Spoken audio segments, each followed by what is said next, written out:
김정은이 뜬금없이 푸틴 지지에 나섰다라고 하는데요. 여기에 대한 구체적인 김정은의 의도를 파악해주는 분석이 없어요. 우리가 해야죠. 네. 기사 먼저 보도록 하겠습니다. 김정은 북한 국무위원장이 푸틴 러시아 대통령을 공개 지지했습니다. 어제 김 위원장이 푸틴 대통령에게 축전을 보내서 러시아의 우크라이나 침공을 옹호하는 취지의 발언을 했는데요. 북한은 그동안 외무성을 동원해 러시아의 우크라이나 침공을 두둔해왔지만 김 위원장이 직접 지지 의사를 표명한 건 이번이 처음입니다. 사실 북한이 지금 정권의 위기입니다.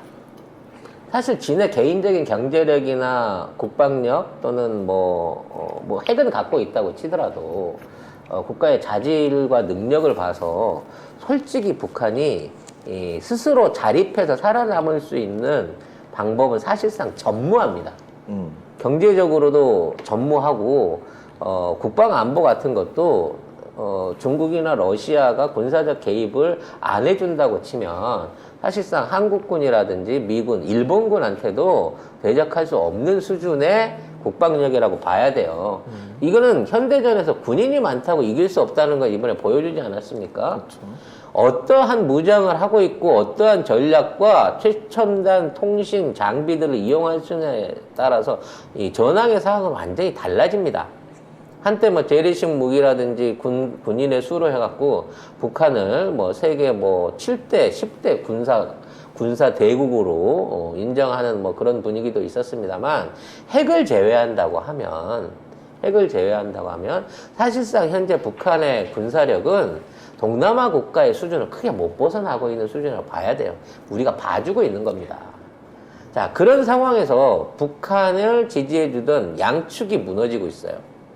중국과 러시아가 동시에 무너지고 있습니다. 이제는 코로나로 보든 경제로 보든 외교적인 걸로 보든 얘네들이 지금 북한을 지원해주고 도와줄 만한 여력이 전혀 없습니다. 문제는 특히나 더 큰 문제는 뭐냐면 중국의 변심 또는 중국의 입장 변화가 굉장히 심각해졌다는 거예요.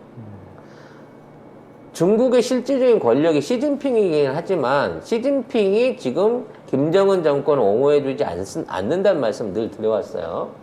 반시진핑파로 분류되고 있는 이른바 제1군구 북부분구, 그러니까 심양과 요녕성을 중심으로 동북 삼성을 중심으로 한 북방군구에 있는 군사 지도자들이 대부분 실질적인 북한의 스폰서였다는 겁니다.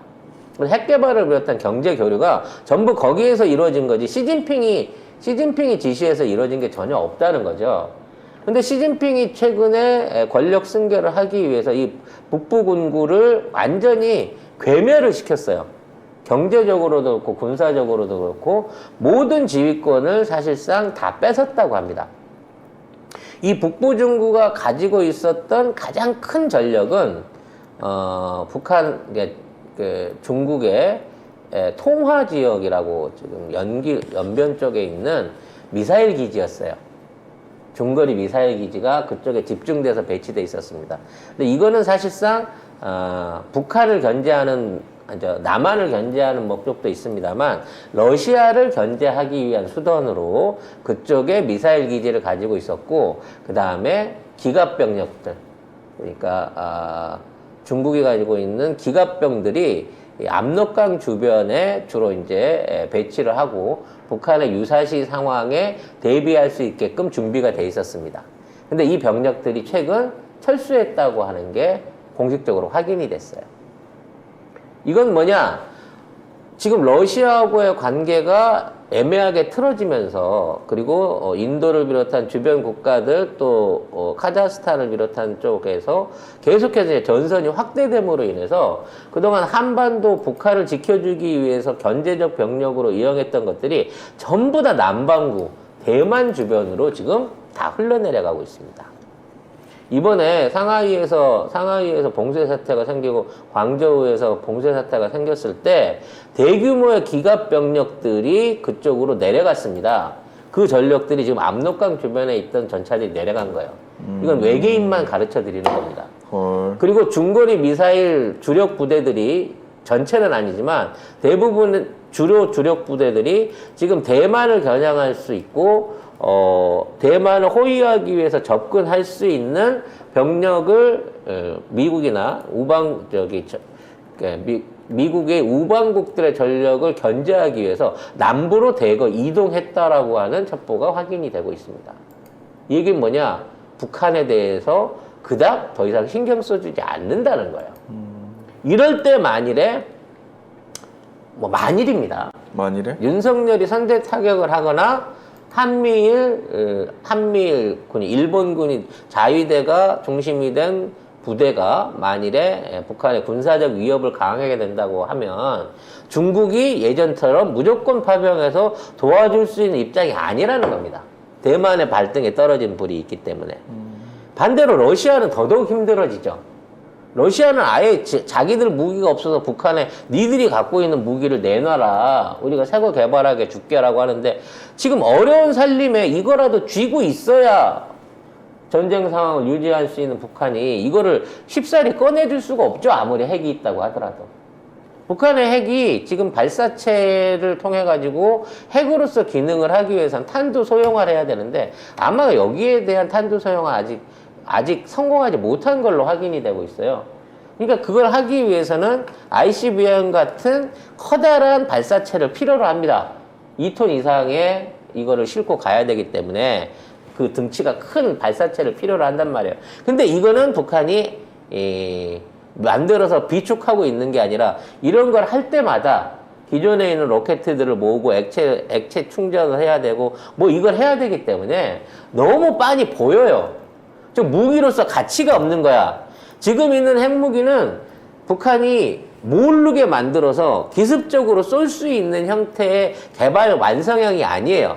이게 되려고 하면 고체 로켓으로 2톤 이상 4톤까지 2.5톤에서 4톤 정도의 탄두를 쏠 수 있는 미사일 기술을 개발했거나 아니면 SLBM을 개발했거나 이와 같은 발사체에 대한 기술을 완벽하게 갖춰야 되는데 아직 탄두 소형화부터 이러한 문제들을 해결했다는 증거를 내놓지 못하고 있는 상황인 거거든. 이런 상황에서 만에 하나 일본이나 한국이나 또는 중국이 북한의 적성국으로 변해가지고 군사적 위협을 가해온다고 치면 사실 북한은 막아낼 방법이 없다는 거죠. 그래서 지금 유일하게 그나마 아직 북한 측에 호의적인 입장을 그나마 유지하고 있는 푸틴에 대해서 적극적인 지지와 함께 경제적, 군사적인 그 관계를 굉장히 밀접하게 해나가고 있는 것으로 보여집니다. 현재 모스크바를 비롯한 그 북한 내부에서 러시아 내부에서 북한의 특사들, 외무장관들이 지속적으로 회의를 하고 있다. 근데 그 회의 내용이 뭐냐에 대해서 계속해서 뭔가 지금 얘기가 오고 가고 있어요. 좋은 쪽으로 해석하면 북한의 개방이라든지 남한하고의 경제 협력 같은 것도 있을 수 있지만 나쁘게 얘기하면 재래식 무기나 북한의 군 병력들을 우크라이나 전에 투입하기 위한 일종의 딜을 할 수도 있는 거고 뭔가 밀접하게 러시아하고 북한이 지금 급격히 가까워지고 있는 모습을 보여주고 있다는 게 오래전부터 외교가의 관측이었다는 거죠. 근데 이게 실질적으로 어느 정도 완성이 된 게 아닌가라는 일종의 증거가 김정은의 이와 같은 발언으로 읽힌다는 거예요. 공개적으로 발언으로. 했으니까. 네.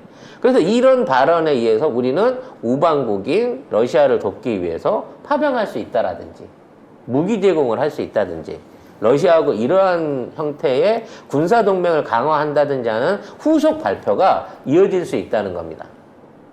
여기에 대한 외교적인 접근을 어떻게 해야 될지 신중한 검토와 대비가 필요한데 우리가 경이네. 네. 결론은 그런 거죠. 자, 북한에 주한 미군이 갈 수 있다. 주북 미군이 되겠네요. 그런 얘기들이 나왔습니다만 제가 이제 우리가 장소까지 황금평으로 지정해 주지 않았겠습니까? 근데 지금은 이 주북미군이 전에도 한번 말씀드린데 카자흐스탄으로 갈 수 있다는 얘기가 점점 더 현실화되고 있다고 해요.